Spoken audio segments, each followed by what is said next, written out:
It's time for the drive with Q on Sports Radio 102.9 FM The Game. Now, here's Q. Good afternoon, everyone. 5 o'clock straight up on the East Coast. It is indeed a Football Friday edition of The Drive with Q coming at you live inside the friendly confines of the Sports Radio 102.9 FM The Game, Southwest Florida's newest game in town studios, part of Coastal Sports Network. I am your host, as always, Rich Quinones, and we are happy to come to you on this Football Friday because not only is it a Football Friday edition of The Drive on Coastal Sports Network, it's also a What the Frig Football Friday edition of The Drive. As always, again, Rich Quinones here, Angel Martinez on the road, doing yeoman-like God's work as he typically does on Fridays, the 7th of January, 2025. Do not forget the 856-757-8850. That'll get you involved in two-way sports talk, bring something to the table. We got an hour plus to play with on this let me just say this, Super Bowl Friday edition. And I don't even know where to begin because I'm going to give you some plays. We'll give you some prop bets around 5:45. We're hoping to hear from Lloyd Vance. I know you guys right away think I am donning the Kansas City Chiefs red, and rightfully so. Am I a little aggravated today? That's what has transpired over the last 24 to 48 hours. Am I a little ticked off today because of what is going down on this Friday, on this Wednesday, on this Thursday? Yeah, I think so. Are the El Diablo colors showing true to their form on this Friday? Perhaps. 727-858-6650. That'll get you involved on a Friday. We will open it up. Lloyd Vance hopefully will join me in a couple moments. And again, we got a lot of stuff to get into. I'm already starting to see the comments. I know you guys are just, listen, let me say this. We're going to get into the game. I got one right. Josh Allen win the MVP. Yes. Am I absolutely aggravated, pissed off, ticked off that Eli Manning did not get into the Hall of Fame last night? Did he get snubbed? Yes, 100%. You know I will wax poetic about that as well because I'm aggravated, because the system is flawed. The voting process is flawed. You know it, and I know it. But as always, we're powered by our good friends over at Fresh Roasted Coffee. 20% off when we do the BYP picks. Use promo code BYP20. And our good friends over at Play It Again Sports. You can get your Kansas City and or Philadelphia Eagles tees. They'll give you some good bang for the buck. They'll give you also, they accept in the gift cards as well. So you can bring in your sports merchandise. They'll always take care of you. Open 7 days a week. Play It Again Sports Deptford, their new store. Play It Again Sports Mount Laurel. And also want to welcome in our new friends, House Stay, which is really unique. The marketplace for finding and leasing monthly furnished apartments and homes. They kind of take away the hassle for you. Give them a visit, housestay.com. We'll talk a little more about them in about 20 or so minutes, because I got to tell you this. I might be looking for I might be looking for a way out of here. That's all I'm saying. Because not only was my guy snubbed last night in Eli Manning, but then Saquon Barkley, the former New York Football Giant running back, wins Offensive Player of the Year. By the way, the NFL awards, it just the honors is just, come on, whatever. But Saquon wins that award. Eli gets the snub. And I just get this horrible, reoccurring nightmare that somehow the friggin' Bunker Boys and the Philadelphia Eagles are going to win on Sunday. Just kick me in the nuts right now. End it. I might have to just get on the horn with my guys at House Stay, because I might have to get out of the tri-state area. 727-858-6650. I don't know what to tell you. I have no idea what is going to happen, okay, come Sunday. I think it's going to be a fascinating game. I think it's going to be an entertaining game. I also believe it's going to be a high scoring game, and it might be a one possession game. It might be who has the ball last. And if that's the case, I'll take my shot, my chances with Patrick Mahomes and Andy Reid.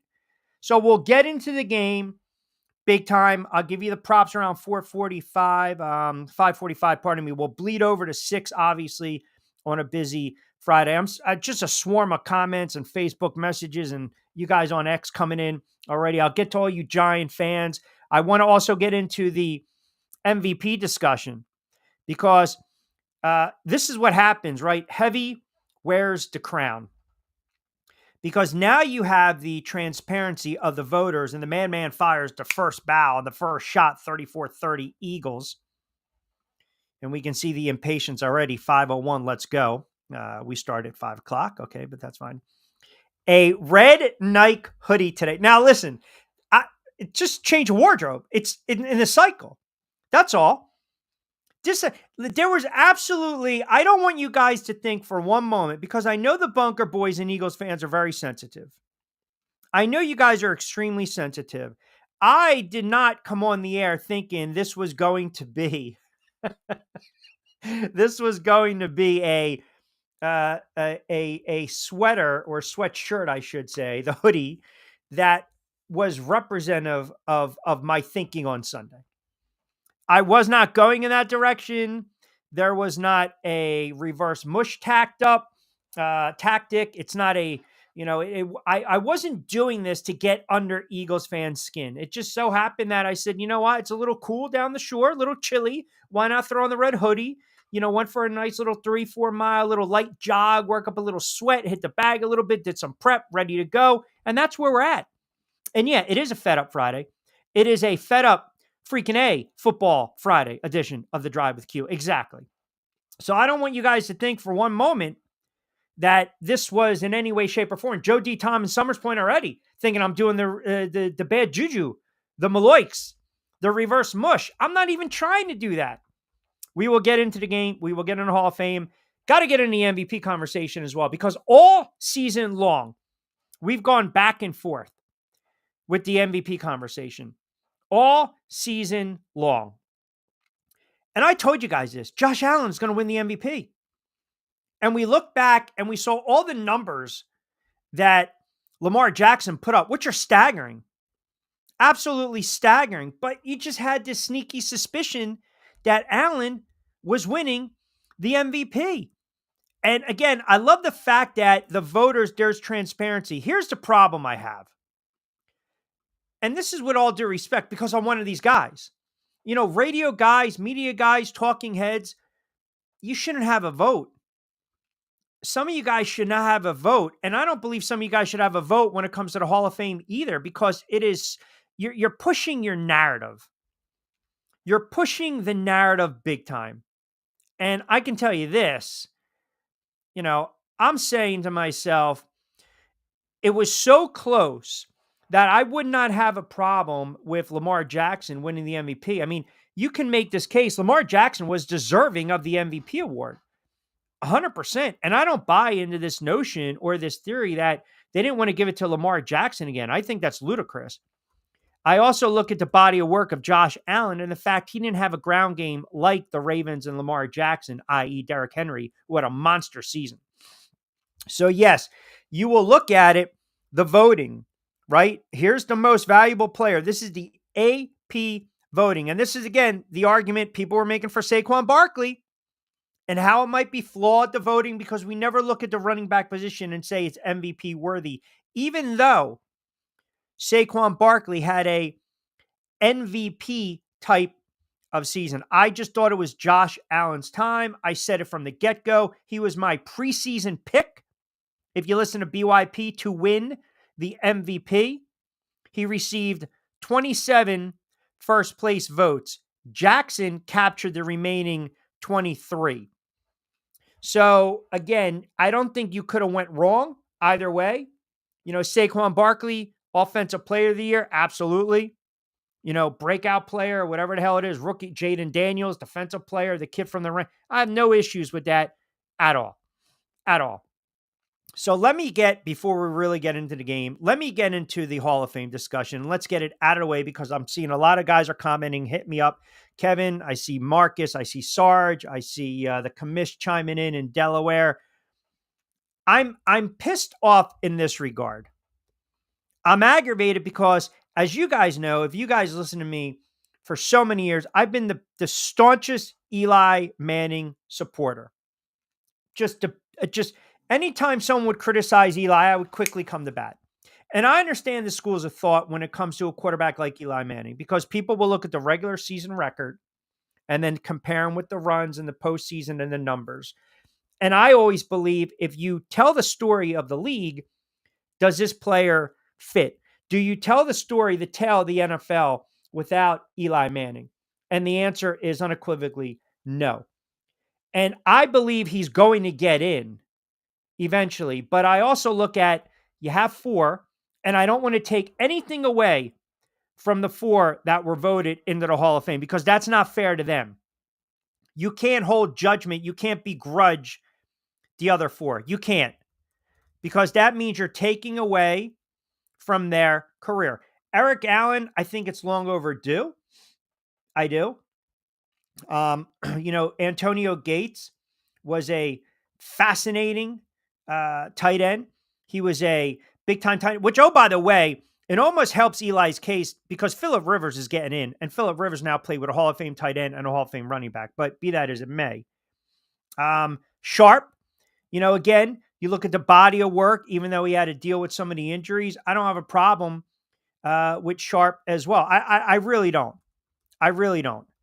I think ultimately what happens is that you look at, again, the voting and how are we judging a player? Are we looking at the full body of work? The full body of work, because I can make this case, a very strong case, where you look at Eli Manning in the regular season and say he was a good quarterback, at times a very good quarterback, but never a great quarterback during the regular season.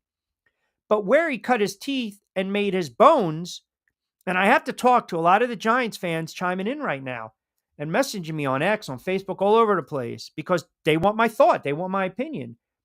Was the postseason runs. And this narrative, you want to talk 2007, that's different. But he also had to go on the road and beat Tampa, Dallas, the top seed, and then Green Bay and Lambeau. Then you knock off the Pats and you make the play that you need to make the play with David Tyree. Then you do it again a couple years later. You go back to Green Bay. You beat a defending Super Bowl champ, Aaron Rodgers, 15-1. The game wasn't even close. You shellacked Matt Ryan, who eventually was an NFL MVP, at home. That game wasn't even close. You go to the stick against San Francisco, and even the diehard 49er fan will tell you they knocked Eli down on the ground 1,000 times in that game. He dropped back to pass 57 times, and he got back up every time and threw for well over 300 yards. And they led. He was just making play after play. And then they got back to the Super Bowl, and then he beat Tom Brady again. The last several years, I think it was 30 games early on in his career, over 500. And the Giants just didn't do him a solid. They did not continue to build around him. And I'm not going to compare and look at the Jim Plunkett's or the Warren Moon. I mean, hell, Eli threw for 200 more touchdown passes than Troy Aikman. Different eras. Different eras. Joe Namath, different eras. Is Joe Namath Hall of Fame worthy? Well, you give him one game. So by that standpoint, by that rationale, for those that sit there and say he's not deserving of the Hall of Fame, whether you want to say first ballot is one thing, but the fact that he did it twice, how many MVPs have won the Super Bowl? How many Super Bowl MVP quarterback or winning quarterbacks have won the MVP twice? And you're going to tell me they're not in the Hall of Fame. That's what you're going to tell me. That's what you're going to try to sell me. Tom Brady, Hall of Fame. Joe Montana, Hall of Fame. Bart Starr, Hall of Fame. Terry Bradshaw, Hall of Fame. Patrick Mahomes, going to be in the Hall of Fame. And then you got Eli Manning. We're talking MVPs. Don't give me Jimmy Plunkett, okay, who was a journeyman quarterback and then was reborn with the Raiders. He flamed out as a Heisman winner with the Pats and then the 49ers and found a niche and a home with the Raiders. So the process is flawed. And I think what hurts Eli Manning is this. I think people, again, will look at the overall record. They'll dismiss the 11 wins in the playoffs. They'll dismiss the wins on the road. They'll dismiss the runs against Tom Brady twice. We're talking again. Who are you beating? Belichick, Brady, the Goliath, making two of the most ridiculous throws. And the first one, you want to say lucky play, whatever. He's still part of history. And then one of the greatest throws down the sideline to Manningham. Factor in the stats, the numbers, the Iron Man streak, the game-winning comebacks, the winning the games on the road. That reeks of a Hall of Famer. And the narrative with some people is it's the name on the back of the jersey, not wanting to play with the Chargers, forcing his way there, and here we go. Here we go. And again, there are seasons where quarterbacks have down seasons and the team was bad. But see, my thing is if we're tagging wins and losses with quarterbacks, then take it as a whole. Some of those teams he played on stunk, and I get it. He led the league in picks. So did Brett Favre. So did Bradshaw. So did Aikman a couple times. Like, I understand all that.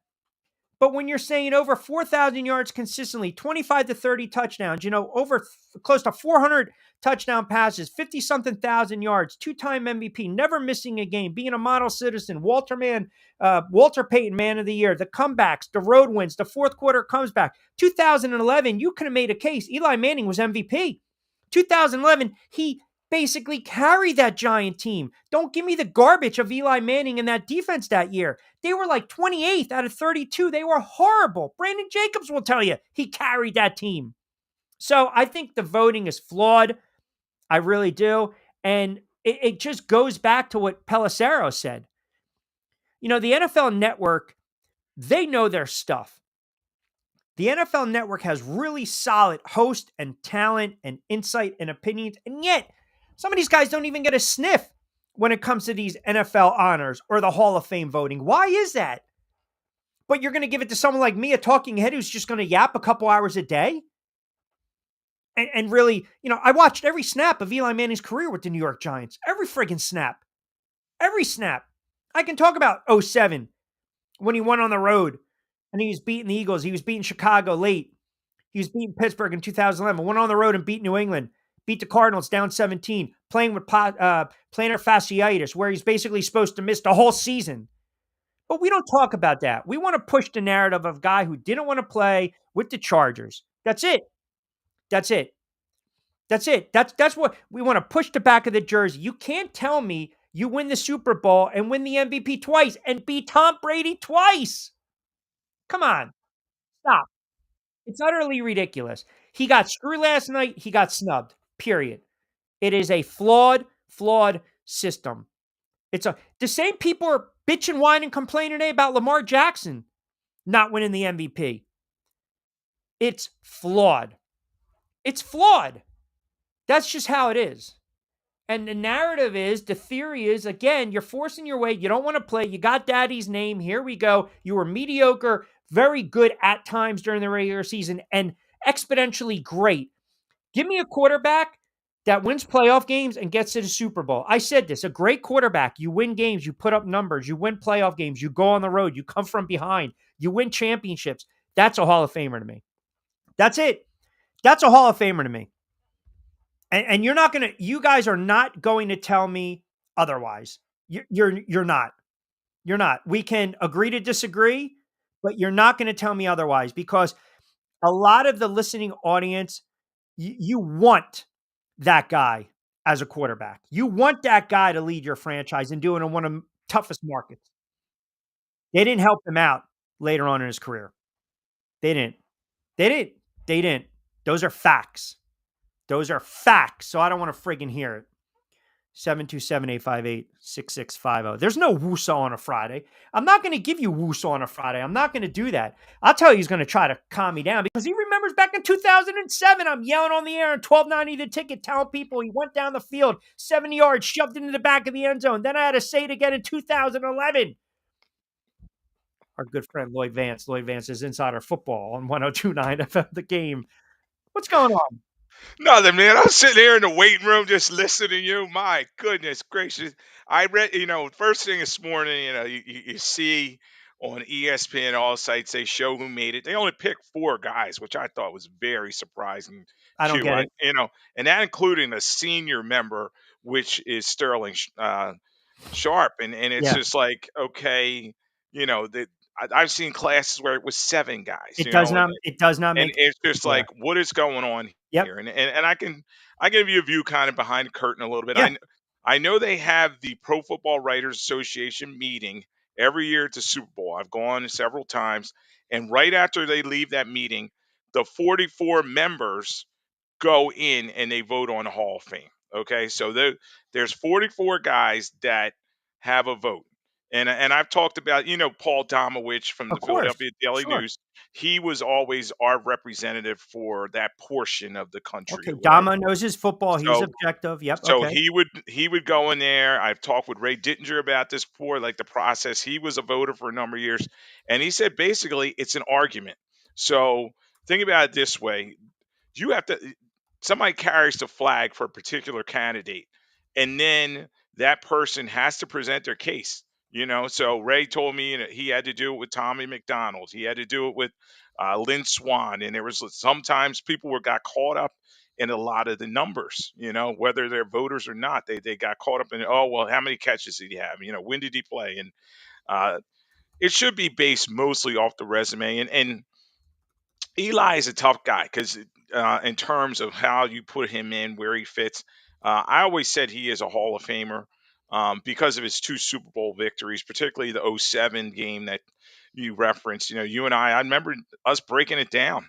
And the Friday before the game, we're like, nah, they got no shot. This team is I got hammered. undefeated. I got hammered on Yeah, the air. Yeah, because you remember during that season, he had the bad game against Minnesota, and I still defended him on the air, and everyone was telling me he was garbage, he was trash. Get rid of him. Get rid of Coughlin, and then they had to run, and obviously yeah. they beat the Pats the first time. Yeah, and they won all those games on the road, and they go to Dallas, get it done, and you're like, okay, it's a divisional opponent, but that win in Green Bay in the cold was just incredible, and it just solidified his gumption and his grit as a Super Bowl type quarterback. And then yes, the game, it was mission impossible. They went in there and everybody said they have no chance. Their regular season was up and down, as you pointed out, but he was a guy that willed them to victory, and he made some great throws in that game. Yes, everybody's going to talk about the helmet catch, but even the winning touchdown to Plexico, I heard that was audible. He It saw was. He something audibled. and he Yep. changed the play, and and Yep. and then he backed it up in terms of he comes back in 11. Crazy enough, same opponent, the goat and everything, and they get it done. So everybody's always going to be Eli, whether he's in or not. But I think he's a Hall of Famer. Obviously, not a first ballot guy, but in terms of quarterbacks, you can't take anything away You from his can't. resume. You can't. And again, I'm not. Listen. You've been doing this with me for a long time. When he was bad, I used to kill him. I used to crush him. But I always believed that in the fourth quarter, he was going to make a play. And you can't listen, you're talking 35 game winning drive. In the 2011, he carried them. He went on the road in Green Bay, outplayed Rodgers. He went on the road against that San Francisco defense that was a juggernaut and got the snot kicked out of him. And listen, I get it. He was 20 something games over 500 a certain arc of his career. But you look at the quarterback position in the NFL, and I've gotten a lot of guys comment, and you can't compare other eras, right? Like I had this conversation. I interviewed Warren Moon, and I went back and forth with Warren Moon because Warren Moon, on the surface, it's not like he put up ridiculous stats when you look at his record, It- touchdowns to picks, but he never won anything. But yeah, he's in well, the Hall. yeah, right, and I think a lot of that had to do, you see over my shoulder, third and a mile. At the I, time yeah. when we did the Oh book on the yeah. history of the African American quarterback, he was the first to break Yep. a Yep. lot of barriers, Q, and a lot of things. People that it's the Pro Football Hall of Fame. They don't include Canadian stats. If Correct. you Correct. if you combine them, his numbers would be through the roof. But 100% not arguing NFL that. only, he probably would not get in. But yeah, I think a lot of it had to do, I mean, does he was the first guy. 291 touchdowns and 233 picks reek of a Hall? I mean, but again, don't you want the guy to win? Isn't that what you're judged by? Super Bowls and championships? It People is. are pissing on Terry Bradshaw, won 4 Super Bowls. Terry Bradshaw didn't put up gaudy numbers, but in the playoffs, he made plays. Yeah, he won the games that matter, and Yeah. it's two different eras in terms of passing yards and all that stuff. Everybody's always going to talk about, you know, like I was saying with Lynn Swan. Well, his receiving records, they're nothing. Him and Stallworth, but they're both in. But you have to look at when they played and the impact of how they played. Just tremendous teams that won 4 Super Bowls, and they were some of the catalysts. Yeah. Listen, and like I said, when he was again, um, when he was bad, he was bad, but when he was great, he was great. And I think, again, give me the guy come playoff time, man. And I believe we overlooked the Iron Man streak. And I also, listen, the one thing, and then we'll move on, that I think people really forget is the game-winning drives and winning on the road, especially in the playoffs. How many quarterbacks have won on the road twice in Green Bay in the playoffs?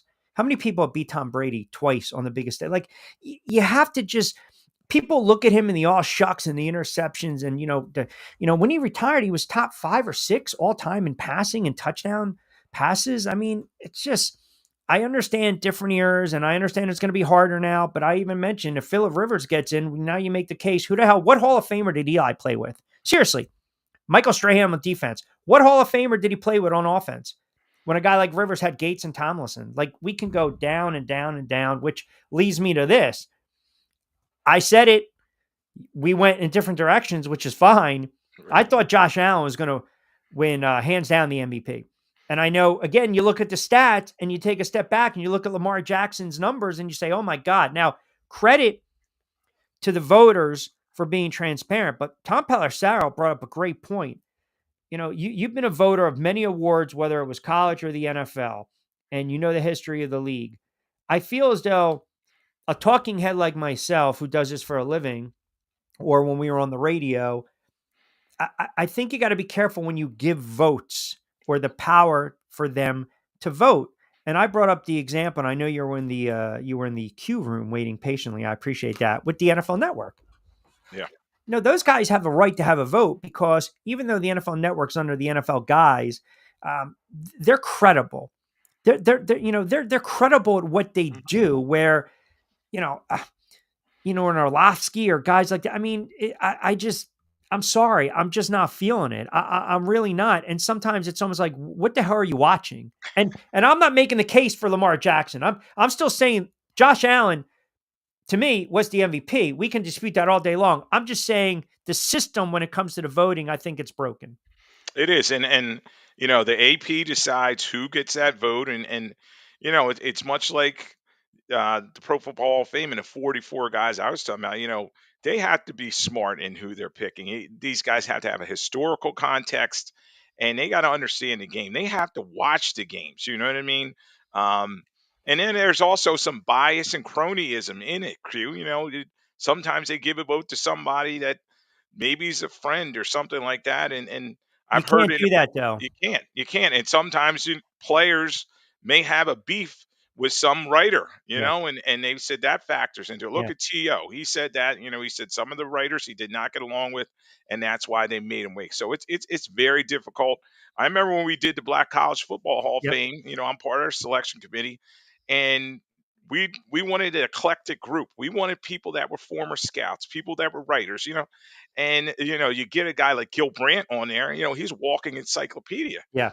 And Yeah. then you have a Lloyd Vance on there too. So it was a lot of back and forth on there. Scott Yeah. Pioli, you know what I mean? So you have these guys. Ernie Yeah. Corsi was on there too, and it makes it fun. But you have to have legitimacy, Yeah. and it takes away when you're kind of questioning like, okay, how did that guy Yeah. win and this guy lose? Yeah, this is why I love the audience, right? Because they catch me when I say, he was bad. When he was bad is a hell of a sentence for a Hall of Fame quarterback. Take it for what it's worth. Quarterbacks have had bad moments. Dan Marino threw picks in games, right? Dan Marino had some really bad games. Far and few. Montana, far and few. Brett Favre had a lot of bad games. Yeah. Had a lot of bad games, right? Point being, Terry Bradshaw threw a lot of picks. Terry Bradshaw got benched several times for Yes. Joe Gilliam. Terry Bradshaw demanded to get traded. He had bad games, right? Still in the Yeah. Hall of Fame. Again, still in the Hall of Fame. That's all I'm saying.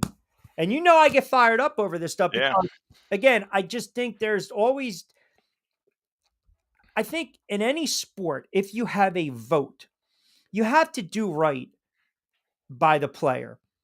Whether you have a vote, for Baseball Hall of Fame, for Cooperstown, for Canton, the Naismith Basketball Hall of Fame, it's just do right. And you mentioned, you're in a room, you're in a war room, and it's an argument. Yeah. And Tommy McDonald was not a Hall of Famer by 20, 30 years ago standards, right? But you build the case, you make the case. No one's going to remember Tommy McDonald being an all-time great wide receiver but if you make the case for those guys, and you can argue a guy like McDonald. I said Harold Jackson. I don't believe Harold Jackson's in the Hall of Fame. Yeah, he isn't, and Harold Carmichael is. Now, Carmichael was one they debated about. You know, It's It- all. I think it's subjective, and I think the problem, Lloyd, is when we push our own narrative. Like we push the narrative. I can say, yeah, he threw for 35 touchdowns, but 30 picks one year. Well, I can show you Brett Favre's numbers, when he had really bad seasons. And who threw the most, at the most inopportune time, some of the worst interceptions you will ever see in NFC championship game history. This yeah, guy was throwing 23, 23, 26, 24, 29, 22. But again, the gunslinger, that's the gunslinger mentality. I just, listen, you yeah, go on the road, you win playoff games, you win in Green Bay twice, you win at the stick, you beat a top seed Dallas, you beat Brady twice and Belichick. I'm sorry. I, yeah. I just, yeah, you're not going to tell me otherwise. I And hear you. I feel bad because now he's probably going to have to wait a little bit. But, so we both agree, like I said, the process, we know it's all skewed, and the voting. I felt this last night. I'm watching, Saquon Barkley, Offensive Player of the Year. Eli gets snubbed. My gut's telling me the friggin' Eagles are going to win. Why not just kick me in the nuts right now and just call it a day? Wake me in 2036. Yeah, it's crazy, Q, and I figure we'd get to this, and you got to start looking at this game. I think the line's what 1.5 to KC, and Yeah, and it's in 1.5. and everybody, all the Eagles fans, already contacted me saying, "Well, Dawkins gets in 2017, the Eagles win the Super Bowl, and now they get EA in there, Eric Allen, Oh very my deserving. God. He gets in, and they're trying to put the little sprinkles out there, but you look at this is going to be an interesting matchup. Patrick Mahomes is undefeated in a dome, so Yep. he plays very well in a dome. Uh, he has Fangio's number. Mahomes is 8-0 versus Fangio coach defenses, and then you have the whole Andy Reid factor going against his old team, and Yep. and then you also wrap up with the conversation we've been having all year. Is Hurts the man? Is he that top 5 quarterback that can will his team to victory? So a lot of great storylines in this game, and been going back and forth trying to dissect it. So it's I going to be feel interesting. I feel this game though has no juice. Is it because of what happened with the NBA, Major League Baseball, the 2-week lull, free agent period in baseball, I just feel as though it's Friday and this game has no juice whatsoever. And listen, and it has nothing to do with the fact that I think there's Chiefs fatigue, and sorry to your family and friends, no one can stand the friggin' Eagles unless you're an Eagles fan. So it's like I don't know. And you're right about the storylines with Jalen Hurts. I think this game is pretty. I think this game is pretty simple. If Saquon's running for a $156 and we're talking 30 plus yards, a touchdown here and there, and they're keeping Hurts upright, like Jalen Hurts, if he throws for 275, then it's a high scoring wild game and they're behind and they're probably going to lose. If he throws for 225 and Saquon gets his $150 and the offensive line is keeping them upright. I mean, you got to neutralize that Kansas City rush. And I think Kansas City's going to stack the box. I think they're going to dare Jalen Hurts to beat them. I don't think Spags can live with Saquon running for a $160, a $170. I mean, his rushing prop is ridiculous. You got to lay horrible money, to get, plus 125 or plus 130 or 130 yards, I should say. I'm not laying like minus, 125 to win back 100 on that. It's just absurd. But point being is, I don't know if Kansas City will entirely slow him down. That's number one. But Mhm. I believe Kansas City is going to be able to neutralize the pass rush. And I think you're going to see a lot of dink and dunks. I think you're going to see improvisation. I think you're going to see, Worthy and Pacheco and those guys get into the mix. I think Patrick Mahomes' legs is going to do a lot of damage. We know Kelsey. We know that the Eagles have had hard times guarding tight ends. We've seen it in the past. I think Kelsey might be poised for that 60, 70 reception day. But then conversely, on the flip side of that, I look at the depth of the Eagles line. I look at their pass rush, And I look at number 26 being the best player on the field come Sunday. And that's why I think this is going to be a game, just like we saw a couple years ago. Who has the ball last, right? I mean, Great comment. yeah, if it's 28-27 and Patrick Mahomes, is down a couple, you're not going to panic. In fact, I'll do you one better. The Eagles might jump out to a 13-3 lead here, but Kansas City's not going to panic. Like in a game like this, we always talk about a team's character and their resolve. And I just think the big X factor, they've been there before. They've been there before. Like the Kansas City Chiefs have winning DNA. Why? Because they never panic in that spot. And that to me, that's where you give that slight edge. You got Andy Reid and Patrick Mahomes, Hall of Famer. They're not going to panic in this game, man. But I'll tell you, if the Eagles, if they start to get pressure up the middle and you see Patrick Mahomes running for his life and they game plan like Tampa Bay did, then the Eagles are going to win this game. Yeah. I'm dubbing this one the Legacy Bowl, and it's going to be, is it three-peat, the first in history, or is this the opportunity for Jalen Hurts to step forward, Sirianni to step forward, and solidify themselves as that top spot? Everybody's saying yes, they have won a lot of games, but this is the ultimate prize. And you talk about 2 years ago, they had the 10-point lead, and then they ended up in the second half. The Chiefs just took care of business, particularly 17 points in the fourth quarter to win the game 38-35. And I'm much like you. I think in terms of the Eagles offense, Sirianni cannot get too cute. He's got to lean on what's brought him there, and that is Saquon Barkley running the ball downhill, particularly behind that right side of Becton and Lane Johnson. And, it's going to be up to the Chiefs and Karlaftis and these smaller defensive ends to stop it. Now, we know up the middle, uh, we're going to watch that matchup of Jones versus Dickerson and Jurgens. Both those two, Dickerson and Jurgens, have been banged up, and I want to see if they're going to be able to take care of business against Chris Jones. But I do think that Spags, a guy who has 2 weeks, when he gets that 2 weeks, 2 weeks and we is fair. talk about that '07 team of the Giants, he finds a way. He finds a way to design something, and everybody said, well, if he gets a blitz, etc., he may do that. He may see Watson come off the corner on a blitz in a big situation, something like that. But the Chiefs defense is very underrated in terms of Bolton and some of the other guys there. Not as the Eagles defense allowed about 18 points a game.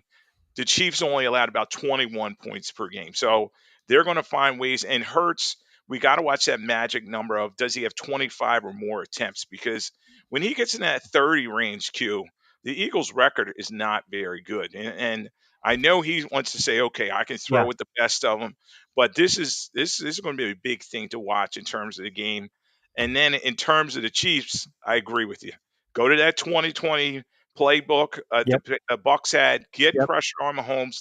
He make him not comfortable in the pocket. But Kelsey is the X factor. I mean, last time they played in the Super Bowl, 6 targets, 6 catches, 81 yards, 1 TD, 4 first downs, and you saw what Zach Ertz did to the Eagles a couple weeks ago. So just a couple points to look at. And then don't forget special teams. That's I think that's huge, right? Because this might be a game where you get that block field goal, block punt, big return. Look, the Philadelphia Eagles possess the best scoring and pass defense in the league, and they're going to need it. When Patrick Mahomes faces top pass defenses in his previous playoff games, he's 3-0, averaging 37 points a game, 70% completion percentage, and 108.5 passer rating, which is tops of any quarterback in NFL history with 2+ playoff starts against the best defense. I think that's why bettors have basically tried and failed to fade Mahomes every year. It's almost like, he's 8-0 ATS and straight up is the underdog as a favorite, unless in a field goal in the NFL playoffs. There's a reason for that. That is your winning DNA. I mean, that's a marvelous stat if you're a betting man and you want to bet a little coin or shekels and put some money in the pocket. Like, the winning DNA makes all the difference in the world. It's not this narrative or the agenda pushes with the referee. We know come Monday, if the Eagles lose by 3, the fans are going to bitch about a call. if the Chiefs lose by 3 or 4, the fans are going to turn around and be like, well, they really picked a bad time to throw a flag finally against Kansas City. That's what Chiefs Kingdom's going to say. So I want a clean game. I wouldn't panic if Kansas City falls behind 10-0, 13-3. They can throw themselves back in the game. I think, respectively, the path to victory for the Eagles is you have to play a clean game. We know that. Jalen Hurts would have been the MVP of that first Super Bowl when they played, and he had the fumble, and they came right back too after that possession and scored. Yeah. He can't hold on to the ball. I don't know how much that knee is hurting him. I don't know, is he compromised? Are they going to run RPOs? Is he going to scramble? Is he going to move around? But two names I don't really hear a lot of people talking about this week: AJ Brown and Devontae Smith. Even if you look at their props, I mean, you know, I have a feeling if they try to force feed the ball to them, that will play right in Kansas City's hands. Because if you stack the box, then who are you going to double? You have to have over the top help, right, in the secondary, because AJ Brown can beat you deep. Devontae Smith can beat you down the sideline. And oh, by the way, Goddard can beat you right across the middle. So that's where the rub is going to come. That's number one. If Kansas City doesn't make adjustments, they're going to be in trouble. But that's where I trust Mahomes and Spags and Andy Reid. And then conversely for the Eagles, I mean, is Saquon, this is it, man. You got one game. Are we looking at 30 plus carries in this game? They're going to feed him all day if they're smart. Uh, And that's where you look at the rosters. The Eagles roster is probably better top to bottom a little, here and there, except quarterback and that coach. So they've been in these situations over and over again. And as you said, if they get the ball last, I think they're going to win the game, and they're going to make the adjustments. That's what Andy Reid and his staff did the last time these two teams played in the Super Bowl. At halftime, they're down 10. They said, no problem. We've been here before. We know what to do. And you got to watch Worthy in this game. I think they're going to try to get Worthy one-on-one, particularly with Darius Slay, who's an older corner. You have one of the fastest guys in NFL. Maybe get him on a jet sweep, a crossing pattern, something. And then let's not forget special teams. That's where I think the Chiefs have a decided advantage. Taub and his group have done a great job blocking kicks, as you said, returns for touchdowns, returns for big yards. And let's talk about the kicking game. That's always going to factor in. Butker, uh, he had some struggles this season, but he's come back from injury, seems to be good. But I think Jake Elliott is going to be a problem for the Eagles.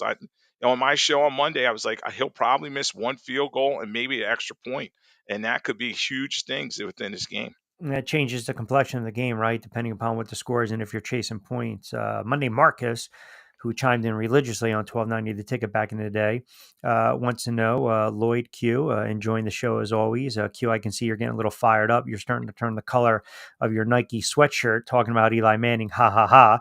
But do you think Patrick Mahomes' legs are going to be a problem in this game? And I guess the point is, his scramble rate, it's a good question.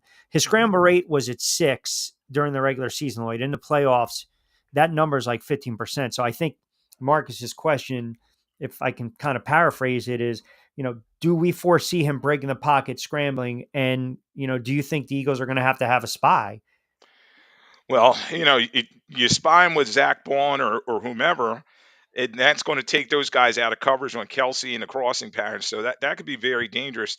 Looking at when the Chiefs played the Bills, great point by Marcus. Mahomes, 11 rushes, 43 yards, 2 touchdowns, 6 first downs rushing the football, and he was only sacked 2 times. So, yes, I think Mahomes is going to do whatever it takes to get this W. And you know, he's smart. He may slide at the right time, and you talk about the refs and this and that. Hey, he's a We'll he's never a hear winner. the end of it, Oh yeah, man. he's a winner. He's a gamer, and he's almost like Thanos. He's inevitable. I mean, it's tough to beat this guy, Yeah. man. And you talk about the betting line and everything. I would not bet against him. I just think that he's going to find a way to get it done, and it's up to Mahomes, Jalen Hurts to kind of equal him. You know Yeah. what I mean? To put that effort out, like Eli Manning did. When he played against Brady, like Foles did. Foles stepped up to the moment. I mean, you talk about a guy who didn't live up to his resume. I mean, that night he was ready to roll, and that's what kind of effort it's going to take. I remember too being on the air and we had the conversation. I said maybe it's just their time. Like a lot of people, they wrote off that Eagles team because of Nick, but fail to realize that sometimes it's your time, right? I mean, sometimes the football gods kind of smile on you. 5:45 on a Football Friday edition of The Drive with Q. Rich Quinones here inside Sports Radio 1029 FM. The Game, 727-858-6650. We'll get you involved on the conversation. Lloyd Vance, our good friend, host of Lloyd Vance's Insider Football on Monday nights, joins us as well. Hey, portion of the show from our good friends over at House Stay. Check them out online, housestay.com, the marketplace for finding and leasing monthly furnished apartments and homes. And I'll tell you, I might need to do this because if the friggin' Eagles win on Monday, I might need to look at a fully leased apartment, whether I'm looking for digital, whether I'm a nomad relocating, fixing the house. You need a place to stay. House Stay is the place to find a secure place for months in minutes. Yeah, speaking of which, look who's found that home, right? Saquon Barkley. Yes. How do I feel about Saquon? I moved past it. I know they tried to make a joke last night during the telecast, which the best joke was Snoop talking about, Belichick's girlfriend not even being born when the Pats were good. But listen, I think what Saquon has done is amazing. And I think Saquon will probably be the best player on the field on Sunday. And if Saquon rushes for 25, if he carries the ball 25, 28 times for $165 and gets in the end zone twice and they win, he will be MVP. See, Spags will let him get his $160, 3 here, 4 here, 5 here. But if we come on the air Monday, how did he get the $160? How did he get the $135? Did he rip off a 35-yarder? Was it a, Wilbert Montgomery first touch NFC Championship right up the gut against the Dallas Cowboys? Is it what Saquon's been doing all these playoffs? 1 touch and 50 yards, 60 yards, 70 yards, 45 yards, 35 yards. I mean, or are they going to use him judiciously? I think you feed him the rock and you just feed him. He got you to the dance, man. Now you got to dance with him. He brought you there. You always dance with the date who brought you there. Yeah, The and the fourth Chiefs quarter, he's going to get stronger. and the Chiefs are better tacklers than the Commanders, so that you got to factor that in. I mean, it's going to be a chess match, and he's their key piece for the Eagles, and we know this. It's their offensive line, which is getting healthy. They're Yeah. ready to go, and Saquon. Yeah. Do you have the quad box? That's what people want to know. Lloyd had the quad screen on in the background. Quad screen or quad box? Oh no, I had some old pictures up there and All right, put just them making together. sure. Yeah, that's me and McNabb over my shoulder, third and a mile stuff, and Pro Football Writers Association, all that fun stuff. I remember when I had to take a picture with McNabb and I was just miserable when he came out. We were doing a live remote at one of the golf courses in Delaware. And our good friend Omar decided that was the day he was going to take off. So I was on the air and they're like, oh, we can get McNabb for a couple moments. No, McNabb was not better than Eli. That's the kind of shit and the nonsense I'm not going to tolerate on a friggin' Friday. I'm not going to do that. Super Bowl McNabb, wins. you know what? Super Yeah, Bowl. McNabb will smell the Hall of Fame. Yeah, he'll sniff it when he drives Eli there. It's utterly because they know exactly how to poke. They know exactly how to poke. There's You certain always things. take the bait, man. Don't take the Oh, I bait. don't. Hold on a second. You have to take it a little bit Okay. because I do dish it out. But there are certain things in life where I will admit I'm an unabashed, sensitive Susie. Eli is one of them. I'm admitting it right now.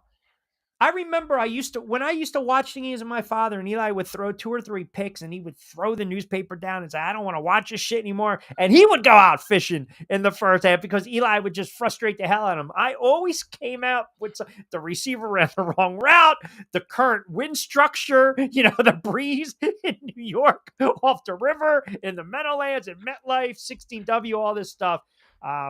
But he gave you so many great moments, so you can't take away from that. That's your guy, man. And for me, it was always Randall Cunningham. Yeah. People I went always, Sims to Eli, yeah. yeah, And Cunningham, you can make a case, Hall of Famer as well. But maybe, but no, he never won the big one, yeah, man. but And that's and the and other that's a thing. big He thing on won. these resumes, man. Yeah, I mean, listen, Jimmy Plunkett won the Super Bowl twice, but he's not a Hall of Famer. No. You know, His some num guys have Lloyd, argued who his get him in there. his numbers are not. I mean, Yeah, and I always say you gotta have a guy that did it over at least a 10-year period. You know what I mean? but 10 he years of struggled early consistent. on in his career when he got Yeah, drafted by New England and then and San Fran.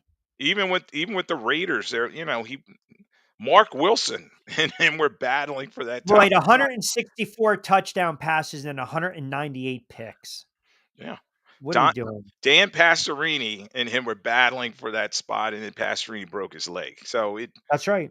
so it's people always remember the Super Bowl on a big stage, but you can say, look, Hostetler is not a Hall of Famer. Brad Brad Johnson's Johnson's not a not a Hall of Hall of Famer. Famer. Is Trent Joe Dilfer, Flacco Hall of Famer? no, he's not. Okay. So listen, Marino hates this stigma. Like, because Marino never won the Super Bowl, it doesn't mean he wasn't an all-time great. Yeah, Marino, Kelly, they deserve to be Hall of Famers. There you go. Yeah. Yeah, absolutely. The consistency, the numbers. Give me a guy that won the 4 straight AFC championship games, man. See, Marino, everyone thought after his second year, he was going to go back, and they got waxed in that Super Bowl 38-16. Yeah. So, no, not even remotely close. Half of what Eli did in the postseason. Please stop. You're embarrassing yourself on a Friday. I gotta deal with this nonsense. Well, you're always going to get. Everybody has their bias, and that's You why know what it that's is? why I love. Probably a 49ers fan or Yeah, maybe a Pats fan, a Green Bay fan, because, Eli basically sent him home packing. yeah, and this is what's fun about talk radio, or we pull up the bar stool and we all have a nice argument. That's Um, what I love. who do you like on Sunday? Yeah, I had Ray Dittinger on my show on Monday, and it was a lot of fun, and we broke the game all down. And in the end, I made a pick. He didn't. I picked the Chiefs 37-34 over the Eagles. Wait, Ray didn't make a pick. Yeah, he didn't make a pick on my show. I did hear him later in the week, and he and I were emailing each other. He believes the Eagles will win the Well, game. I mean, He I makes, mean, yeah, geez, you yeah, know. maybe pandering to the local crowd. I didn't, and Q, you couldn't believe some of the family and friends, all the comments I got. Oh, Mr. Analyst, you need to. You're not really looking at the whole picture, Lloyd. But I All just right, well, let's believe, do this for the family and friends yeah, that are breaking your balls, which I won't allow on this Friday edition of The Drive. You said 37-34 Kansas City. yes. All right. I have my props, and then I'll do my official in a couple And I moments. But believe Mahomes will get the ball last, and I think Elliott will be a factor. He's going to be a negative for the Eagles. man, can you imagine they have an opportunity for a game-tying field goal and then he shanks it? Oh, yeah. Scott Norwood, man. And I equated it to Well, that this. was to win it. That was to win it. Yeah, now I've equated this. The Eagles have stuck with him. It reminds me of Fregosi trotting out Mitch Williams over and over again in '93. And Yeah. then in the biggest moment, it just went And wrong. you know what's so funny about that too? Because I'll never forget, I was watching that game with a bunch of my buddies that were Phillies fans. And if you recall, I think Carter stepped out of the box first and Williams started his windup. It was almost like a prelude of things to come. Yeah. And then he puts it right down the boulevard, and you'll never hit a bigger home run than that, Joe Carter. And I'll never forget, I looked around, there were about 15 Phillies fans. And I looked around. Now, mind you, I had my Yankees shirt, I had my Knicks hat, right?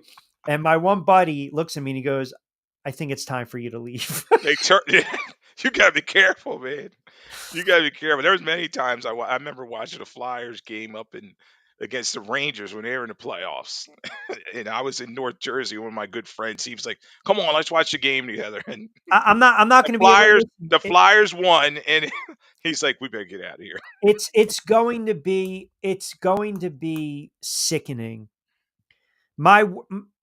I knew once Saquon signed, like, the running joke with me and my friends is he was going to have a monster season. I didn't think he was going to put up these numbers, but I will just be sick to my stomach with the snub with Eli, with Saquon Offensive Player of the Year, and then the Eagles win it on Sunday, and he goes. I mean, and the clip that will be pushed in all eternity is Joe Shane basically dismissing him on the Yeah, phone and Hard Knocks. Yeah, Mara saying I'll be sick to I'll my be stomach. sick. I won't be able to sleep at night. Yeah. I can't. I just. Why does it?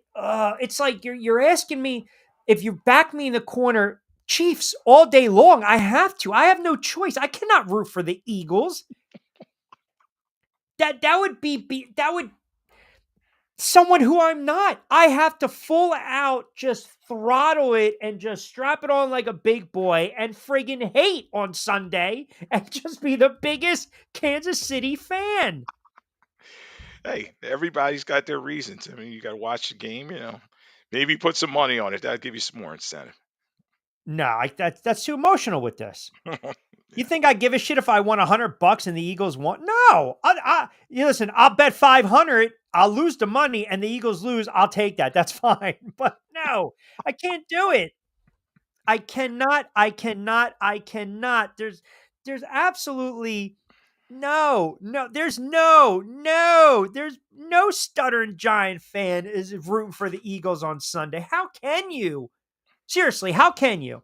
If you are a Giant fan or a Cowboys fan, I don't care about the Commanders. You can't root for the Eagles on No, Sunday. no, Yeah, that rivalry will last forever. and I don't care. I want to see. Listen, if the Chiefs win this, and we talk historical reference now, I mean the legacies they're already cemented. But where do we put Patrick Mahomes, Andy Reid, and this team if they win it for a third straight year, back to back to back, something that's never been done? Yeah, they're guaranteed first ballot Hall of Famers already, and this will just solidify their legacy. That's what I'm talking about. I mean, and it's crazy. Andy Reid, I was joking with Ray about this. A guy I covered for so many years in Philadelphia, he's not the same guy in Kansas City. I mean, he makes adjustments, clock management very well. He grinds the clock down and makes the right decisions at the end of games. And it's tough to say, okay, they're not going to do that after they did it all season. I mean, they finished 15-2. Everybody's like, oh, they got lucky in that game, whatever. It's that championship DNA, and they've been there before, and they know the situation. So that's why it makes it hard to pick against them. Do you realize Andy Reid won 130 games with the Eagles? He was 130 and 93. With Kansas City, he's 143 and 53. That's amazing. And I don't know what playoff game it was, but Mahomes got banged up. They had a fourth down play, and I think Chase Daniel, he rolled him out and he threw. Yeah, it was. Uh, Oh, he's from Michigan. He's a Michigan quarterback. I can't think of was his. it Chase Daniel at the time? No, it wasn't Chase Oh, Daniel. okay. He's But he's from point Reading. I okay. just saw him. Yeah. But point is, he just pulled that. He said, fourth down, be damned. It doesn't matter who's quarterbacking. He believed in the players, right? And I'll tell you now, conversely, if the Eagles win the game, and it's not going to be a monumental upset, it's not because look at the line. They're two very good football teams. And if Hurts wins MVP, I mean, hell, we're talking a lot about Kansas City, but it changes the narrative and the perception of Jalen Hurts and also the head coach that we thought was going to be gone. I mean, oh my God, Yeah. Jesus God, can you imagine them pouring Gatorade on Sirianni? Oh, you talk about legacy, and he's going to be as smug as he can be. He may turn around, and start yelling at the fans. You know what I mean? Or grab Travis Kelsey by the shirt. You know what I mean? Oh That's the type man. of guy. Him and Big Dom. Just Oh, there was no. I don't need to see that on camera. and I will just go shoot, nuts. they're gonna tear the city up. They're gonna be climbing poles and everything. You saw the Well, way we they should were hope when they not. beat Washington. So Yeah. you know, it's gonna be something to watch. I'm looking forward to it. All And the right, other brother. thing was, Q, Yeah. I'm watching this at home. I'm not going to no parties or nothing. I already told my wife. So I Right. watched the game at home. Listen, I if I'm gonna be miserable, let me be miserable with the pup. I There I you go. don't I can't, you know, I just friggin' banging pots and the effing song. I just no, no, no. I'm telling you, I'm gonna have to sum it up. It's almost like I have to manifest it and will it. I might have to do it by myself. I might be exhausted. I have to do a remote tomorrow from New Orleans, call the fights at 4 in the afternoon. Then I have to call the fights on the West Coast at 10 o'clock my time tomorrow night. But I'm going to summon my hate and my strength on Sunday. And I'm going to will Kansas City to a win, because if I have to come on the air on Monday and I have to give credit to the other team, just turn your phone off. Turn your phone off around 11:30. You might get some text messages from. You might have to do a wellness check on me. I don't know. All right, man. All right, brother. I always Talk to you later. Thanks for having me on. You got All it, Lloyd. Always ya. appreciate Lloyd jumping on board. All right, we'll take a quick timeout. We will come back on the other side if I can get the break, and we'll do that coming back.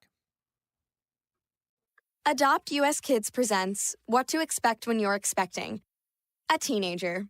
Learning the lingo. Today I'm going to help parents translate teen slang. Now, when a teen says something is on fleek, it's exactly like saying, that's rad. It simply means that something is awesome or cool. Another one is totes. It's exactly like saying, totally, just shorter. As in, I totes love going to the mall with Becca. Another word you might hear is jelly. Jelly is a shorter, better way to say jealous. As in, Chloe, I am like so jelly of your unicorn phone case. You don't have to speak teen to be a perfect parent. Thousands of teens in foster care will think you're, rad just the same. To learn more, visit adoptuskids.org. A public service announcement brought to you by the U.S. Department of Health and Human Services, Adopt U.S. Kids, and the Ad Council. This is the story of a very special woman. In a matter of seconds, she turned herself into a great mathematician or an entrepreneur. Her knowledge was limitless and still is. She could also make monsters disappear, especially those that lurked in the shadows under the bed. Once, this woman put back together a teenage girl's broken heart, which had been shattered in 1,000 pieces, just by giving her a bear hug. She masqueraded as a regular person at work, but as a superhero at home. Everyone knows her as Gabriella. I still call her Mom.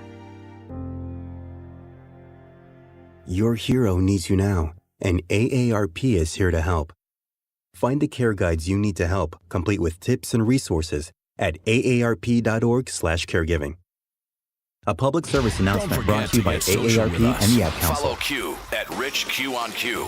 And now, back to Q. All right, 6 o'clock straight up on the East Coast. It is day, what the frig, Football Friday. Our last Football Friday of the season. They go so fast, don't they? That's what you have to cherish. We have to cherish our time together when we're talking about Football Fridays. Don't forget, we are powered by our good friends over at Play It Again Sports in Mount Laurel on Deptford. Fresh roasted coffee, 20% off, BYP20. I'm dropping a new gambling pod of BYP tomorrow, and which segues into our prop bets, which we will get into in a moment. The man chimes in. It'll be the worst locutor de radio loco y mentiroso Manolo lunes for you in history. Yes. Sí, claro que sí. Yes, that is correct. Yes. That'll be bad on Monday. I will be a miserable you-know-what. All right, let me give you some prop bets. And as we like to say, take these for what they're worth. Gamble responsibly. Have fun. So, do you guys want the outlandish ones first? I can give you those. Let me give you the soft ones. So we'll go with the Eagles, a couple with the Eagles. And we're looking at plus money, by the way. So Calcaterra, the backup tight end, to have one receiving yard is plus 142. He's had 85 snaps participated in 3 playoff games, 44%, but he's only been targeted once. There's going to be a time where Goddard comes off the field, and I guarantee this kid's going to have one friggin' catch. Plus 142, that's not bad. I told you, Jalen Hurts, if he throws for 250 to 275, I believe they're losing the game because he's got to throw them back in the game. But I also believe Jalen Hurts will throw for at least 236. So give me plus 225 at plus 122. So he's got to go over 225 yards. I think he'll throw for right around 235 to 246. So I'll put it down right now. 235, 246 Hurts. You guys can chime in as well with your props. Devontae Smith, 60 plus yards, plus 146. I think Devontae Smith is going to have some opportunities down the sidelines. I think they're going to get him on some slants. I think he's going to be able to break a tackle here and there. I do like Devontae Smith for over 60 receiving yards at plus 146. How about this? How do you not grab this? Patrick Mahomes, I had to do a double take on this. Anytime touchdown, and somebody wake up Trevor. If he's, he wants to know where the friggin' props are. One of the bunker boys, wake him the frig up. They got reception in the mountain, plus 400. Plus 400 for an anytime touchdown for Patrick Mahomes. I had to do a double take on that. Now, here are a couple that you might be like, you got to be kidding. If you really want to get a little nuts, a little loco, which we do on a Monday, a little crazy, Xavier Worthy, the first player to have 20 rushing yards is plus 3,000. And I'm gonna tell you why this might be an interesting bet. Because we know Andy Reid, we know offensively they like to run misdirections, they like to mix it up a little bit. Can you picture now a jet sweep that pretty much counts as a rush and all of a sudden, again, gets on the edge 20 yards? And I would probably sprinkle a little on the rushing yards in some capacity. Listen, he definitely can get 20 rushing yards. He can be the first to hit 20 rushing yards, especially if Kansas City has the ball first. I believe that. I really do. Even if the Eagles have it and they stack the box, maybe you get a 3 and out. So again, if the Eagles get the ball first and KC completely bottoms up Saquon, you get the punt. I don't hate Hurts first to 20 rushing yards. Shop around, see the number. Mahomes first to 20 rushing yards. His longest rushing attempt over under is 13.5. So there might be a play in the fourth quarter, 3rd and 14. The pocket breaks down and Mahomes slides and he gets 14. Jalen Hurts converts the first down of the game. Now, obviously, you want the Eagles to have the ball, not the fur. It's a crazy number. It's plus 1,400. We know they're going to come out and try to run the football, but read option, RPO.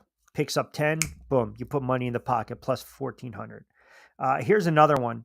Noah Gray, first touchdown scorer, plus 3,000. So if you look at whether it's BetMGM, DK, FanDuel, whatever, shop around, the anytime touchdown scorer marker for the Super Bowl is pretty much Gray is 5-1 in the market. So I think if you dabble in it, it's certainly interesting. You want to look at a longer shot. Now, I don't think he's going to be involved a lot in this game. They kind of faded him out in the playoffs, but this is what you're looking for. Again, they march down the field. They're in the red zone, first down, trick play, back in the end zone, fade. I'm telling you, that could be in play. Patrick Mahomes over 6.5 rushing attempts. It's plus money again, plus 110. I think he's going to scramble at least 8 or 9 times. And you're talking about the postseason. I gave you the stats with Lloyd. So his regular season scramble rate is 6%. In the playoffs, it jumps to 15. So that tells me you've got the pass rush of the Eagles, whether it's Smith, Carter, you got edge rushers, you got guys that can get to the quarterback. If the pocket collapses, that's where Mahomes is the most dangerous. That's where he scrambles, he runs around a little bit. If you go back to the Bills game, and I'll pull it up, Mahomes had 11 rushes for 43 yards. And Buffalo doesn't have the type of pressure and defense that the Philadelphia Eagles do. So that's a play that I like. So Mahomes over 6.5 rushing yards. So I gave you some outrageous ones, and I gave you some that I think are pretty solid. So, all right, as we typically do, we do it at 5:45, but it's at 6 o'clock on the East Coast right here on Coastal Coast Network. Football Friday edition of The Drive with Q. We will do our Super Bowl 59 prediction. And by the way, let me hear what you guys think. Give me your score, 727-858-6650. This will be our last football prediction of the season, which is kind of, it's a little depressing. But as we like to do, we are brought to you by our good friends over at Fresh Roasted Coffee, 20% off BYP20. Our BYP segment, our Back Your Play segment of Q's Picks, In the NFL, where we know come Super Bowl Sunday, the players will always back their play. And there it was. You don't want to drown me out with the music, as some of you like to say.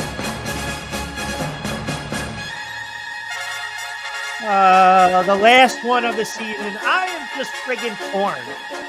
There's no way I'm rooting for the friggin' Philadelphia Eagles. Absolutely not. And there's no way that I wore red today because of the Kansas City. But I'll say this. I think it's going to be a hell of a game. I think you have the two best teams from start to finish the season. As much as I've criticized Sirianni, Hurts, they are a very good team. This could be Jalen Hurts' moment. He can step up, make the plays with his legs and his arms. He cannot turn the ball over. The trenches are going to be the difference in this game. You know, the pass rush of the Philadelphia Eagles, can they get to Patrick Mahomes? Can they force Mahomes to make mistakes? Again, if they do, then this could be a Philadelphia Eagles win. But man, that DNA, man, Patrick, you're so close to history. You're so close to being immortal. Think about this. The 49ers had a chance to do it, and the Giants knocked them off in 90. There will be no three-peat. 88, 89, on 90. Nothing yet, as they said in Rounders. The Kansas City Chiefs know 60 minutes. Possession by possession, series by series, play by play, quarter by quarter. If they win this game, the first team back to back to back, their legacy is cemented. They are going to be banned at the Philadelphia Eagles on the awful card. This is going to be a high-scoring game. It's going to come down to the final possession, and yes, when it's all said and done, Patrick Mahomes will go down the field. He will convert third down plays, and I hate to say it, Eagles will get beat again on a last-second field goal. 34-31 Kansas City. 34-31 Kansas City. They will move along, and they will do it again and again and again, because that is what they find a way to. I will lower the music, and I will put it against you guys who are listening right now at home, who didn't listen because you guys said the music was drowning out, which is just full of shit. 34-31. Kansas City wins it again on a last-second field goal. And it's going to be heartbreaking for the Philadelphia Eagles. They will have a 3-and-out. They will give the ball back. Kansas City will go right down the field when under 40 seconds to go. A long field goal. We are knotted up at 31 apiece. And then, boom, through the uprights and the guts, the heart, the will has been snatched from the Eagles once again. And I'm not saying this out of hatred. And I will say this. If the Eagles do win and I come back on the air on Monday, yes, I will retire the red hoodie. And if I can find a green one, I will put a green one on Monday. I have no problem doing that. I have no problem doing that. The music was fine. I heard the music perfectly. Everyone's chiming in right now. They love new music for aesthetics. They absolutely love it. So that's where we're at. Trevor, I can't help you in the reception right there. You got bad reception in the mountain. 34-31.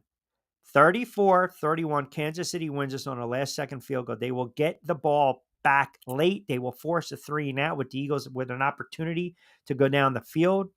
You will get a Jalen Hurts holding on to the ball too long. He will get sacked. They'll punt it away. Kansas City goes right down the field. And I think Saquon's going to have a monster game. I think Monday will come on the air and say, you know, you could have made the case for Saquon Barkley being MVP in a losing effort. It's the winning DNA of Kansas City. It's going to be a high-scoring game. I can see Kansas City being down in this game 13-3, 10-0. They're not going to panic. But I can also see, kind of like that first Super Bowl between the two, you know, Kansas City made adjustments going into the locker room. Defensively, they made adjustments. Offensively, they made adjustments. And the Philadelphia Eagles had no answer. Is it going to shock me and blow me away if the Eagles win this game? No, absolutely not. They are a great football team. But it goes back to that old Tom Brady adage.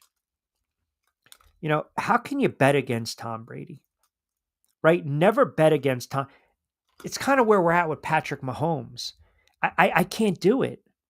And I would say the same thing if this was Washington or the Cowboys, or San Francisco, or Green Bay, playoff team, those caliber teams against Kansas City. I just don't know how you beat them, because when you think you figured them out, they always surprise you. When you think you have Patrick Mahomes bottled up, he makes a play. When you think Travis Kelce is old and retired, he has 8 catches for 95 yards. When you think Andy Reid can't coach anymore, he coaches the game of his life. They have Spags. Arguably, if there's a coordinator to go in the Hall of Fame, that's Spags.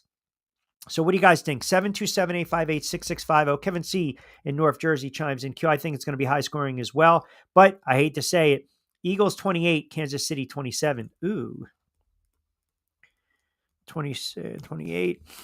Let me see. Maddie in Delaware in the DMV, a Ravens fan. Q, I can't go for Kansas City. Give me Philadelphia 35-31. I think the Madman had 34-30. We don't know what Trevor's pick is.